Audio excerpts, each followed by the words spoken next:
Welcome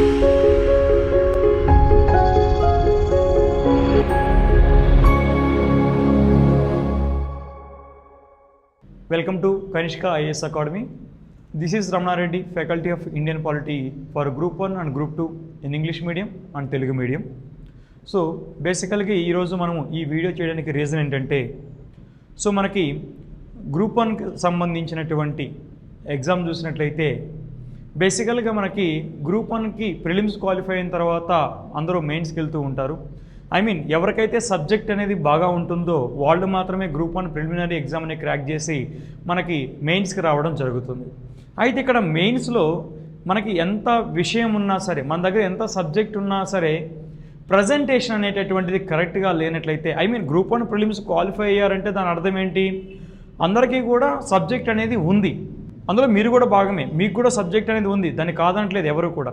కానీ ఇక్కడ group 1 mains exam మీరు రాసేటప్పుడు మీ దగ్గర ఉన్నటువంటి కంటెంట్తో పాటు ప్రజెంటేషన్ అనేది కూడా చాలా ఇంపార్టెంట్. కంటెంట్తో పాటు ప్రజెంటేషన్ అనేది చాలా ఇంపార్టెంట్. ఓకే, అయితే ఎవరైతే గ్రూప్ 1 మెయిన్స్లో ప్రజెంటేషన్ అనేది క్వశ్చన్కి ప్రజెంటేషన్ అనేది మంచిగా ఉంటుందో వాళ్ళు అందరితో కంపేర్ చేసినట్లయితే ప్రతి క్వశ్చన్కి కూడా 1 మార్కు 1.5 మార్కు 2 మార్క్స్ ఎక్స్ట్రా సంపాదించవచ్చు అంతే.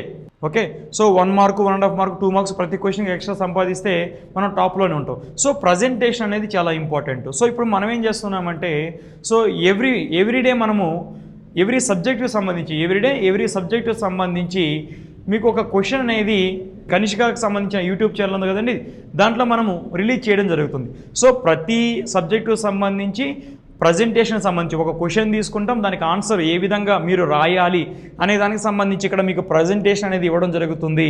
సో దీన్ని బట్టి మీరు మీ కంటెంట్ ఉంటుంది, కానీ ప్రజెంటేషన్ కూడా దీన్ని చూసిన తర్వాత మీరు డెవలప్ చేసుకోవడానికి స్కోప్ అనేది ఎక్కువగా ఉంటుంది. సో ఇక్కడ మెయిన్ ఫోకస్ చేసేది ఏంటంటే ప్రజెంటేషన్ డెవలప్మెంట్కి సంబంధించి మాత్రం ఇక్కడ మేజర్గా ఫోకస్ చేయడం జరుగుతుంది. సో ఇందులో భాగంగా మనకి ఎవ్రీ వీక్ కూడా ఎవ్రీడే కూడా ఒక్కొక్క సబ్జెక్ట్ నుంచి ఒక్కొక్క క్వశ్చన్ని మనకి యూట్యూబ్లో కనిష్క యూట్యూబ్ ఛానల్లో రిలీజ్ చేయడం జరుగుతుంది. సో ఆ ప్రజెంటేషన్ మీరు చూసి మిగిలినటువంటి క్వశ్చన్స్ను కూడా అదే విధంగా మీరు రాయడానికి అవకాశం అనేది ఉంటుంది. ఓకే, ఇది కొంచెం మోడల్ ఆన్సర్గా మీరు నచ్చితే తీసుకోవచ్చు కూడా. ఓకే, అయితే ఇప్పుడు మనము పాలిటీకి సంబంధించి ఒక 2 మోడల్ క్వశ్చన్స్ అనేది చూద్దాం. ఓకే, సో ఈ మోడల్ క్వశ్చన్స్కి ఆన్సర్ అనేది ఏ విధంగా రాయాలనేది కూడా, ఒకసారి ప్రజెంటేషన్ ఏ విధంగా ఇవ్వాలనేది కూడా మీకు ఇక్కడ చెప్తాను. కొంచెం కేర్ఫుల్గా వినండి. కంటెంట్ చెప్తాను, అలాగే ప్రజెంటేషన్ 2 కూడా మీకు చెప్పడం జరుగుతుంది. కొంచెం కేర్ఫుల్గా ఫోకస్ చేయండి. సో అందులో మనము మొదటి క్వశ్చన్ ఒకసారి చూద్దామమ్మా. ఫస్ట్ క్వశ్చన్ మనం చూసినట్లయితే, how is the Constitution of India amended? First question, how is the Constitution of India amended? Question mark. Continuation, do you think that the procedure for amendment makes the Constitution a playing thing in the hands of the center? అనేది question. Okay, so తెలుగులో చూసినట్లయితే రాజ్యాంగాన్ని ఏ విధంగా సవరిస్తారు? Question mark. Next అలాగే ఏమడిగాడు, భారత పార్లమెంటుకు ఉన్నటువంటి రాజ్యాంగ సవరణ అధికారం అనేటటువంటిది కేంద్రం చేతిలో కీలుబొమ్మన అని అడిగాడు. ప్లేయింగ్ థింగ్, కేంద్రం చేతిలో ఆట బొమ్మన లేదా కీలుబొమ్మన ఏదైనా అడుకోవచ్చు. ఓకేనండి, క్వశ్చన్ మరొకసారి చెప్తా వినండి. భారత రాజ్యాంగాన్ని ఏ విధంగా సవరిస్తారు? క్వశ్చన్ చూడండి అమ్మా. ఫస్ట్ భారత రాజ్యాంగాన్ని ఏ విధంగా సవరిస్తారు? నెక్స్ట్ ఏమడిగాడు, పార్లమెంటు యొక్క రాజ్యాంగ సవరణ అధికారం అనేది, పార్లమెంటు యొక్క రాజ్యాంగ సవరణ అధికారం కేంద్రం చేతిలో కీలుబొమ్మన అని అడిగాడు. ఆట వస్తువా అని అడిగాడు. ఓకేనండి, సో మొదటగా ఆయన అడిగింది ఏంటి, భారత రాజ్యాంగాన్ని ఏ విధంగా సవరిస్తారని అడిగాడు. నెక్స్ట్ ఏమడిగాడు, దాంతోపాటు పార్లమెంటు యొక్క రాజ్యాంగ సవరణ అధికారం అనేది కేంద్రం చేతిలో కీలుబొమ్మన అని వాళ్ళు అడగడం జరిగింది. సరే, ఈ క్వశ్చన్కి సంబంధించి మనం ఆన్సర్ అనేది ప్రజెంటేషన్ అనేది ఏ విధంగా ఉంటుందో ఒకసారి గమనిద్దాం. ఓకేనమ్మా, సో మీరు ఎప్పుడైనా సరే ఆన్సర్ రాసేటప్పుడు వాడు ఎగ్జామినరు ఏ వరుసలో అయితే క్వశ్చన్ అడిగేదో అదే వరుసలో మీరు ఆన్సర్ అనేది రాయాలి. ఫర్ ఎగ్జాంపుల్ ఈ క్వశ్చన్ తీసుకుందాం. మీరు మొదటగా ఎక్కడి నుంచి స్టార్ట్ చేయాలని చూసినట్లయితే మొదటగా మీరు ఆన్సర్ రాయాల్సి ఉంది. ఏ పాయింట్? భారత రాజ్యాంగాన్ని ఏ విధంగా సవరిస్తారు అని అడిగాడు. సో ఇది మొదటి పాయింట్. అంటే మీ ఆన్సర్లో ఫస్ట్ దీనికే ఆన్సర్ ఉండాలి. మీరు ఆన్సర్ చేసేటప్పుడు ఈ మొస్ట్ పాయింట్కి ఆన్సర్ రాయాలి. నెక్స్ట్ ఏం అడిగాడు? పార్లమెంట్ యొక్క రాజ్యాంగ సవరణ అధికారము కేంద్రం చేతిలో కీలుబొమ్మని అడిగాడు. నెక్స్ట్ ఏముండాలి మీ ఆన్సర్లో? రెండోది ఇది ఉండాలి. ఓకే, సో ఫస్ట్ ఈ పాయింట్కి ఆన్సర్ రాయాలి, నెక్స్ట్ ఈ పాయింట్కి ఆన్సర్ రాయాలి. ఎప్పుడూ కూడా మీరు గమనించాల్సిన విషయం ఏంటంటే క్వశ్చన్ అతను ఏ క్రమంలో అయితే అడిగాడో అదే క్రమంలో మీ ఆన్సర్ కూడా ఉండాలి. అంతేగాని మీకు నచ్చిన విధంగా ముందుది వెనక్కి, వెనకది ముందు రాయడానికి వీల్లేదు. ఎప్పుడైనా సరే ఎగ్జామినరు ఏ ఆర్డర్లో అయితే మనకు క్వశ్చన్ అడిగాడో ఆ ఆర్డర్లోనే ఆన్సర్ అనేది ఉండాలి. ప్రతి ఒక్కరు చేసేటువంటి మిస్టేక్ ఇదే. ఓకే, ఖచ్చితంగా ఆర్డర్ అనేది ఇక్కడ చాలా చాలా ఇంపార్టెంట్. ఓకేనండి. సో ఇక్కడ మనం ఆన్సర్ అనేది ఒకసారి చూద్దాం. సరే, బేసికల్గా భారత రాజ్యాంగాన్ని ఏ విధంగా సవరిస్తారన్నారు కదమ్మా. సో బేసికల్గా భారత రాజ్యాంగాన్ని సవరించే అధికారం ఎవరికి ఉంది? భారత రాజ్యాంగాన్ని సవరించే అధికారం ఆర్టికల్ 368 ప్రకారం, ఆర్టికల్ 368 ప్రకారం భారత రాజ్యాంగాన్ని సవరించేటటువంటి అధికారం ఎవరికి ఉంటుంది? పార్లమెంటుకు ఉంటుంది. ఓకే, అయితే భారత పార్లమెంటు ఆర్టికల్ 368 ప్రకారము భారత రాజ్యాంగాన్ని ఎన్ని పద్ధతుల్లో సవరిస్తుంది అంటే 2 పద్ధతుల్లో సవరిస్తుంది. ఓకే, సో భారత పార్లమెంటు ఆర్టికల్ 368 ప్రకారము భారత రాజ్యాంగాన్ని 2 పద్ధతుల్లో సవరిస్తుంది. అదేంటి? ఒకటి వచ్చేసి 2/3 వంతు మెజార్టీ, 2/3 వంతు మెజార్టీ. నెక్స్ట్ అలాగే రెండోది ఏంటి? 2/3 మరియు సగానికంటే ఎక్కువ రాష్ట్రాల ఆమోదం, 2/3 majority. Next one is the 2/3 and half of the states ratification. Okay, so ఈ 2 మెజార్టీల ద్వారానే భారత పార్లమెంటు మన రాజ్యాంగాన్ని సవరించడం జరుగుతుంది. సో ఇది మనం ఇంట్రడక్షన్ కింద రాసుకుంటూ వెళ్తాం. అయితే ఇక్కడ మీరేం చేయాలి? ఏ విధంగా సవరిస్తారన్నాడు కదా. సో అప్పుడు మీరు ఫస్ట్ ఎక్స్ప్లెనేషన్ ఏం చేయాలంటే నెక్స్ట్ 2/3 మెజార్టీ అంటే ఏంటో రాయాలి. 2/3 మెజార్టీ, 2/3 మెజార్టీ ఏంటో ఇక్కడ థియరిటికల్గా ఎక్స్ప్లెయిన్ చేయాలి. ఇంకొక విషయం చెప్తున్నా చూడమ్మా, ఈ మెజార్టీల గురించి 2/3 మెజార్టీ అంటే ఏంటి, సింపుల్ మెజార్టీ అంటే ఏంటి, అలాగే 2/3 and half of the states ratification majority ఏంటి, అలాగే రాష్ట్రపతి తొలగింపుకు సంబంధించిన 2/3 మెజార్టీ ఏంటి, అలాగే ఎఫెక్టివ్ మెజార్టీ అంటే ఏంటి, అలాగే అబ్సల్యూట్ మెజార్టీ అంటే ఏంటి, దీనికి సంబంధించినటువంటి వీడియోస్ని, ఈ మెజార్టీలకు సంబంధించిన వీడియోస్ని ఆల్రెడీ మన కనిష్క యూట్యూబ్ ఛానల్స్లో నేనే తీసుకొని ఉన్నాను. జనవరిలో అప్లోడ్ చేశారు వాటిని.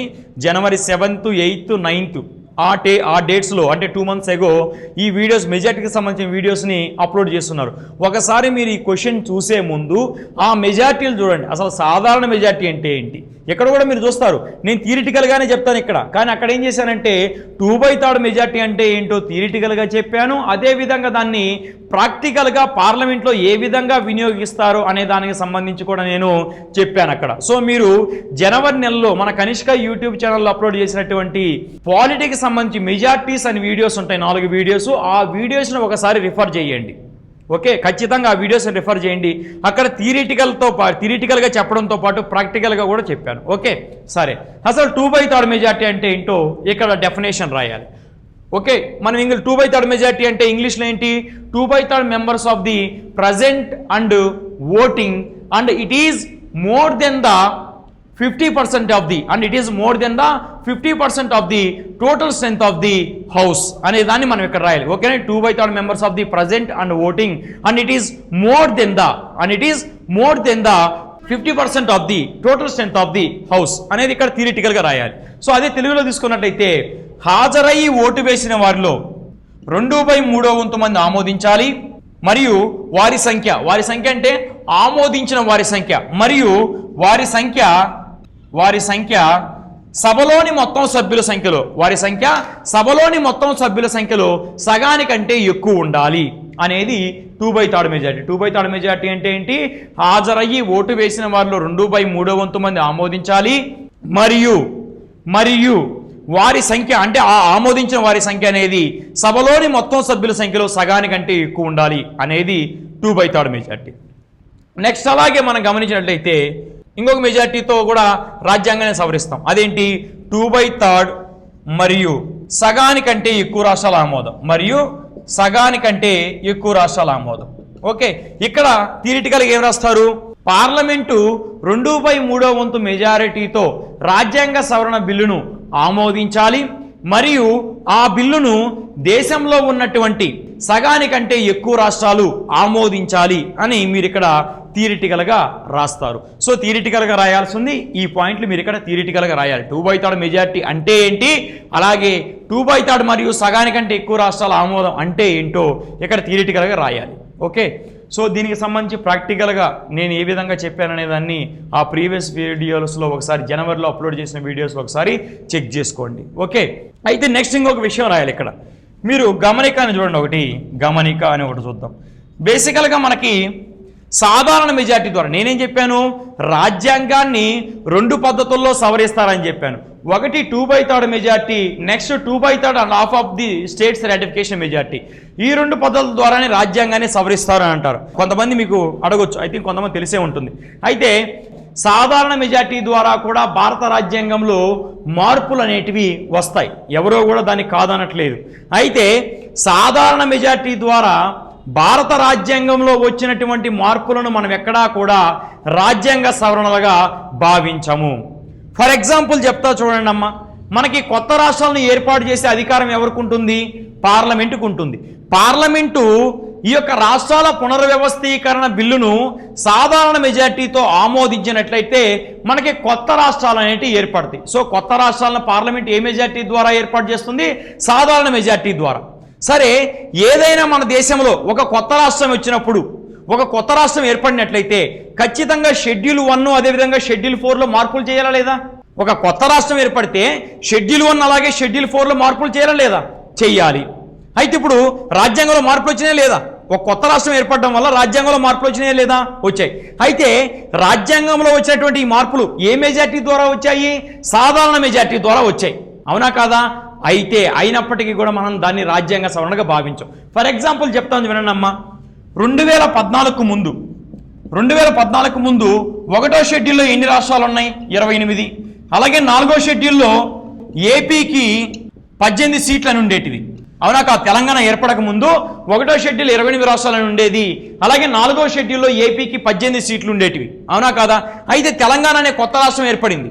సాధారణ మెజార్టీ ద్వారా ఆంధ్రప్రదేశ్ పునర్వ్యవస్థీకరణ బిల్లును పార్లమెంట్ ఆమోదించడం వల్ల మనకి తెలంగాణ అనే కొత్త రాష్ట్రం ఏర్పడింది. అయితే తెలంగాణ అనే కొత్త రాష్ట్రం ఏర్పడడం వల్ల మనకి రాజ్యాంగంలో మార్పులు వచ్చినా లేదా? వచ్చాయి. 1వ షెడ్యూల్ ఏం చేశారు? 28 కాస్త కొట్టేసి ఏం చేశారు? 29 రాశారు. నెక్స్ట్ అలాగే ఏపీకి 18 అనే దాన్ని తీసేసి ఏపీకి 11 అలాగే తెలంగాణకి 7 అని రాశారు, అవునా కాదా?